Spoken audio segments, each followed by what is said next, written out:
Bonjour à tous et bonjour à toutes. Aujourd'hui, nous allons voir un tout nouveau module que j'ai intitulé Ingénieur bureau d'études photovoltaïque. Donc, on va voir un peu la densité des éléments que qu'un ingénieur essaie de faire en bureau d'études, quoi. Donc là, le chapitre ou le cours de ce jour s'intitule Les différents types de toitures. Donc, voilà, il n'y a pas trop, vous allez voir plus des images. On va essayer de voir un peu les différentes toitures qu'on rencontre dans le secteur du solaire et quelques toitures que nous pouvons éviter. Donc, sans plus tarder, nous allons passer au cours. Donc là, voilà un peu le sommaire ainsi représenté. Donc là, la première toiture que je vous présente, c'est une toiture solaire en ardoise. Donc voilà, c'est un peu ça. Donc il y a deux types. Donc là, on va dire quoi? L'ardoise, ce que je peux dire, c'est une toiture naturelle qui est utilisée en couverture et il dispose par exemple de certaines propriétés qui sont intéressantes, notamment pour sa durabilité. Et c'est quand même assez robuste. Donc il a aussi de nombreuses performances, des performances sur le plan de l'isolation, quoi. Donc on retrouve l'ardoise sur beaucoup de toitures, par exemple dans les régions des Hauts-de-France, la Bretagne, la Normandie, et surtout à proximité des sources minières. Donc, c'est- et ça, vous allez remarquer quand vous allez aller dans ces régions, la Bretagne, la Normandie, que ça fait vraiment partie intégrante de tout le paysage, donc tout l'aspect extérieur, quoi, des toitures. Donc, on va dire, c'est un peu beaucoup utilisé dans cette région-là. Donc, l'ardoise, c'est une roche, c'est de la famille des schistes, ça fait partie de la famille des schistes, donc voilà, ce sont des blocs qui sont extraits et par des transformations industrielles, elles sont ensuite taillées et polies et ça donne cette forme-là, quoi. Donc, c'est un peu ça. Et on va voir deux autres images. Vous avez celle-là, c'est un peu flou, mais voilà, vous avez celle-là et celle-là. Donc, ce sont des toitures en tuiles. Toiture en tuiles, c'est de la terre cuite. On retrouve aussi les toits partout en Europe, notamment dans de nombreuses régions françaises aussi. Moi, j'ai été à Montpellier, on trouve beaucoup des tuiles là-bas, des toitures en tuiles, en terre cuite. Donc, c'est de l'argile. C'est des régions aussi très argileuses. Donc, c'est une matière première qui est souvent extraite des carrières aussi. Voilà, les tuiles sont obtenues et recouvertes de poudre minérale. Ça leur confère de la couleur rouge que vous obtenez là où vous observez, c'est les procédés. Normalement, l'argile n'est pas rouge comme ça. Donc après, par des procédés, ils essaient de faire sécher ça. Et ils donnent la forme. Donc, ils donnent la forme qu'ils veulent. Et on a les tuiles maintenant là que vous observez. Il y a aussi des tuiles en béton et des tuiles en ardoise. C'est un peu ça. Mais moi, j'ai vu des tuiles beaucoup à Montpellier, mais je ne sais pas si c'est sur toute la région de l'Occitanie, quoi. Mais je sais que par rapport aux différentes régions, les toitures sont un peu similaires. Donc là, vous avez ce qu'on appelle du bac acier. Voilà, le bac acier, c'est constitué des plaques en tôle métallique qui sont fixées sur des charpentes. Voilà, la toiture en bac acier a été longtemps réservée aux bâtiments agricoles et industriels. On retrouve aussi, voilà, dans les maisons un peu de bas de gamme, donc des cabanes, des pergolas. Donc, c'est un peu ça. En Afrique, on utilise beaucoup de tôles bac aussi. Donc, depuis quelques années, maintenant, on va dire les tôles bac acier, pour leur coût, sont utilisées aussi en Europe pour des bâtiments d'habitation individuels. Et ça se répand un peu partout, partout. Donc, il y a eu des avancées technologiques sur le plan industriel. Donc, ils ont réussi à les rendre isolants. Donc, il faut savoir qu'en Europe, il fait beaucoup froid dans certaines périodes. Donc, normalement, le bac acier n'a pas une forte des propriétés thermiques pour garder le confort de la chaleur à l'intérieur des maisons ainsi que des bruits, quoi. Donc, ils ont réussi à le traiter. Donc, ils ont maintenant des procédés industriels qui les rendent voilà, qui leur confère, on va dire, des propriétés thermiques. Donc, ils ont un nouveau type de bac qu'ils appellent les bacs acier isolés ou panneaux sandwich. Vous allez entendre ça régulièrement lorsque vous serez en bureau d'études. Panneaux sandwich, panneaux sandwich. Donc, comme son nom l'indique, c'est un type de bac acier dont, on va dire, il dispose d'une âme isolante, donc une couche d'âme isolante en image panneau sandwich, quoi. Comme vous avez par exemple un sandwich, vous avez une tôle, un bout de pain à gauche, un bout de pain à droite, et vous avez peut-être le jambon ou de la salade au milieu. Donc c'est un peu ça. Donc la salade est vue ici comme l'image de l'élément isolant, quoi. Donc c'est un peu ça. Donc la plupart des panneaux sandwich sont constitués d'une mousse. La mousse, là, ça a maintenant certaines propriétés qu'il faut étudier et voilà, connaître, adapter. Donc, c'est un peu ça. Là, vous avez quel type de toiture? Les toitures ondulées. Bon, les tôles ondulées galvanisées, ou ils ont un autre nom, tôles ondulées galva, on dit galva ou galvanisées. Donc, elles sont traditionnellement employées pour la couverture des bâtiments, mais de nos jours, elles servent à la fois la couverture des bâtiments, elles servent aussi au bardage extérieur. Voilà, vous allez voir beaucoup de hangars de stockage dans les lieux de garage comme ça. Vous allez remarquer ce type de toitures ondulées, quoi, des tôles ondulées. Donc, c'est beaucoup utilisé régulièrement aussi. Donc, là, vous avez ce qu'on appelle les toitures fibro-ciment. Donc, toiture fibro-ciment, c'est la même gamme de toitures. Certaines sont faites à base de béton. Donc, elles supportent durablement beaucoup de types de climats, quoi. Quand il y a la neige, la pluie, le vent, les vents très, très violents. Donc, ce sont des plaques ondulées classiques, quoi. Donc, voilà, mais c'est en fibrociment comme du béton, je sais pas trop, mais voilà, c'est du fibrociment. Ben, soit c'est du béton qui est à l'intérieur, ou ben, c'est pas simplement du ciment, quoi. C'est un ciment avec d'autres traitements, mais je sais qu'il n'y a pas il y a pas le métal dedans. Donc ça ne rouille pas, ça ne se corrode pas, quoi.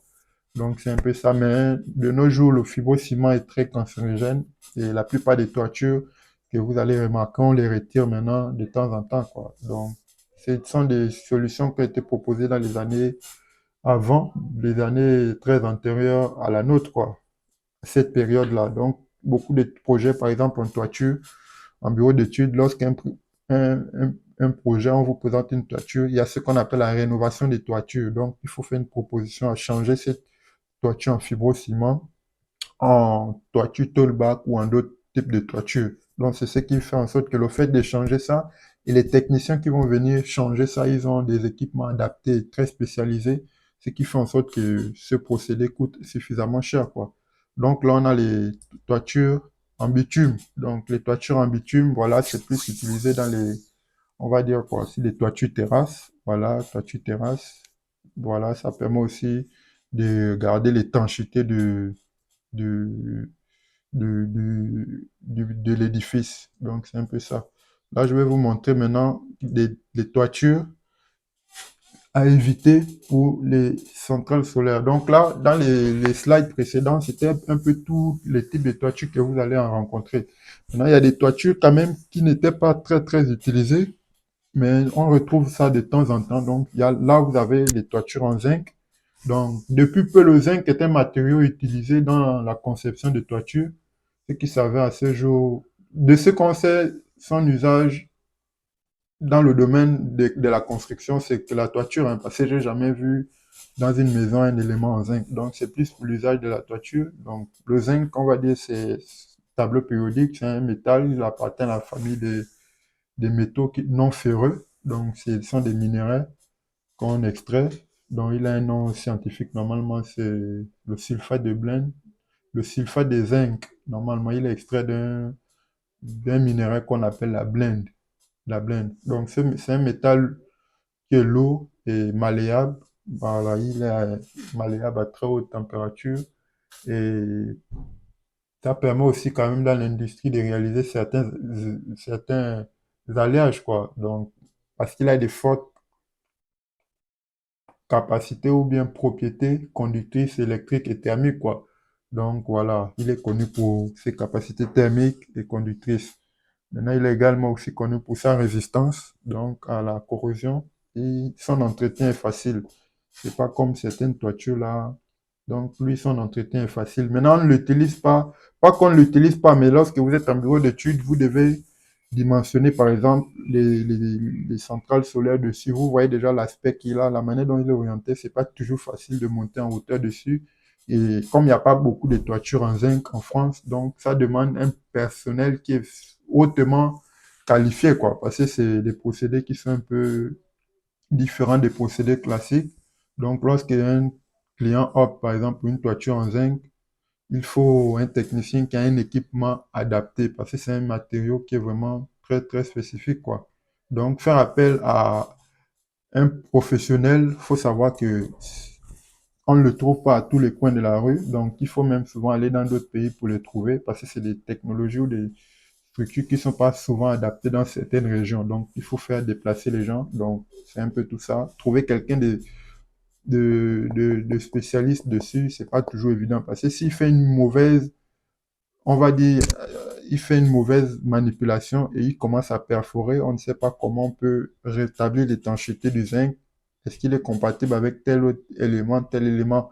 Donc, c'est pour éviter tout ça que j'ai mis le zinc dans la catégorie des bâtiments à éviter pour les installations solaires. Mais comme on aime l'argent et on ne peut pas refuser le projet, donc il faut juste trouver un procédé compatible et adapté, une personne performante et bien qualifiée pour que au moment d'installer les panneaux solaires, ils ne causent plus d'autres dommages qui vont permettre encore d'augmenter les frais. Maintenant, le zinc lui-même, il faut savoir que c'est un matériau qui est très onéreux. Donc, il coûte très cher.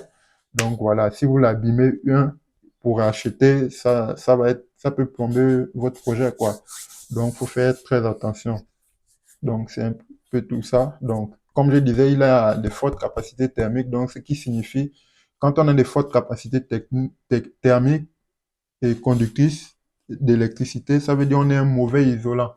Donc, en tant que, ça veut dire on est un très bon isolant.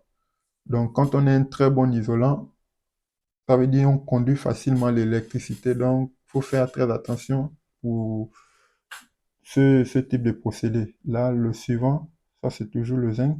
Le suivant, bon, ça c'est des bâtiments qu'on ne trouve pas en France facilement, hein. Bon, moi, j'ai jamais trouvé ceci. Ça, c'est les images que j'ai essayé de prendre sur le net. Là, vous avez les toitures en chaume. Donc, la chaume pour les toitures, c'est un revêtement qui est composé intégralement des végétaux séchés, voilà, qui sont liés entre eux et bien compactés. Donc, c'est à l'image des toitures en paille qu'on retrouve un peu dans certaines régions un peu reculées. Donc, c'est des toitures traditionnelles qu'on retrouve dans plusieurs régions. Par exemple, là, je ne sais pas, ils ont essayé de le faire. Soit c'est un procédé industriel parce que la maison est la maison est moderne, mais ça, c'est pas quand même quelque chose de traditionnel. Je pense qu'ils ont essayé de, de le fabriquer à l'image de ceux qui sont traditionnels là. Et ils ont essayé d'industrialiser le procédé parce que les bâtiments que je vois là, c'est des on peut pas construire un édifice de de cette gamme et mettre une toiture en chaume qui n'est pas, dont le procédé n'a pas été vérifié. Donc, c'est différent des toitures en paille qu'on retrouve un peu dans beaucoup de villages en Afrique. Voilà, c'est un peu ça. Bon, maintenant, lui, il a un problème, c'est que, voilà, comme je disais, c'est des végétaux qui ont été séchés. Donc, voilà, ça émet beaucoup de poussière et son taux d'inflammabilité est très élevé. Mettre encore les panneaux solaires dessus, sachant que les panneaux solaires, déjà, eux-mêmes, déjà, c'est des procédés qui sont déjà très risqués.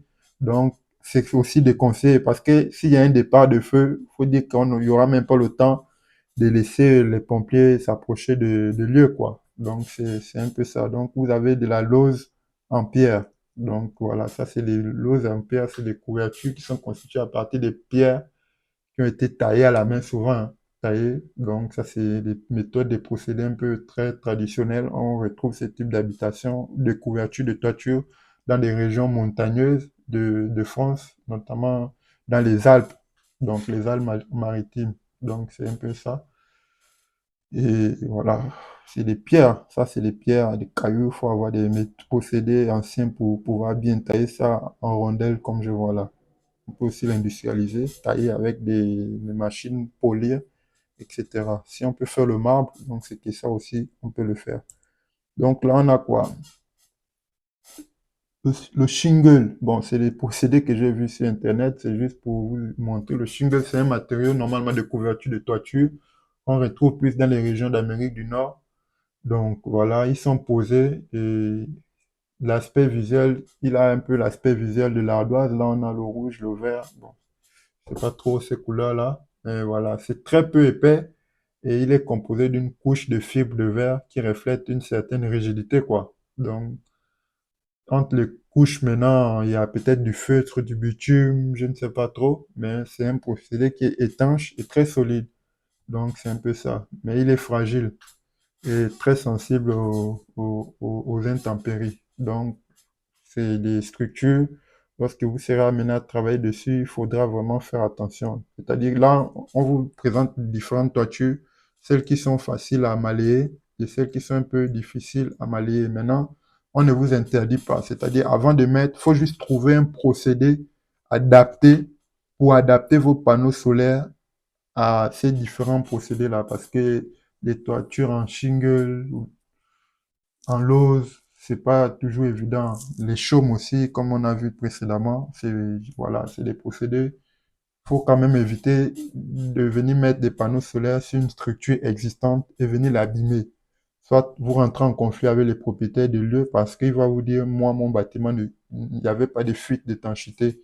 Ça, c'est d'un. Maintenant, si vous, au niveau technique, vous commettez peut-être quelques petits défauts ou d'erreurs, vous pouvez bien travailler en bureau d'études et le technicien sur le terrain fait peut-être quelques fausses manipulations ou bien même indépendamment de votre volonté, par exemple des intempéries, des surcharges, par exemple, dans l'atmosphère, une décharge, par exemple, de foudre qui peut créer un départ de feu, on ne sait jamais. Si vous êtes sur un procédé, par exemple, en chaume comme ça, ben, ça peut prendre feu. Donc, avec les assurances, ça devient très, très compliqué quand on va vous appeler de venir répondre, quoi. Donc, si vous vous lancez dessus, il faut juste vous mettre en garde.